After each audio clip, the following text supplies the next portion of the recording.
तर आजच्या ब्लॉगची सुरुवात करू आपण कॉलेजमधून. भाऊला व्हिडिओ काढायला सांगितलं तर भाऊ का नीट काढेना. तर हे बघा आपल्या कॉलेजमधलं कॅन्टीनमध्ये पोरच जास्त आहेत गेम खेळायला. सर पण आलेले आहे तिथे चहा प्यायला. तर हे बघा आपल्या कॉलेजमधलं डायरेक्ट पार्किंग. तर हे बघा आपलं मधून कॉलेज कसं आहे ते. हा आहे आपला वर्गात तर पोरं नाहीतच काय. तर हे सजावट केली होती कारण आपल्या कॉलेजला येणार होते भाऊ कदम. तर भाऊ कदम रात्री येणार होते तर म्हणून काय आपण डायरेक्ट गेलो चौकात. काय आता नीट जावं म्हणलं गावाकडं बी ऊसाची टोळी आलेली आहे. गावाकडे जायच्या आधी मग म्हणलं गाडी वॉशिंग करून घ्यावी. तर इथं लईच गर्दी होती मग काय गेलो डायरेक्ट गॅरेजवर गाडी लावून. तर हे आहे आपले गॅरेज चुलत्याचं. तर हे आहे जय महाराष्ट्र ऑटोमोबाईलचं. तर समजेच गाडीचे सामान भेटलेली टाकी साईड पॅनल ते समजे. तर आपली गाडी असेल ते वॉशिंग करून.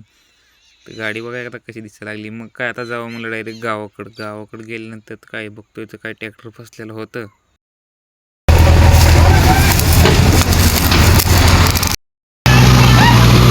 ट्रॅक्टरचा आता निघाला होता जेसीबी बोलवून.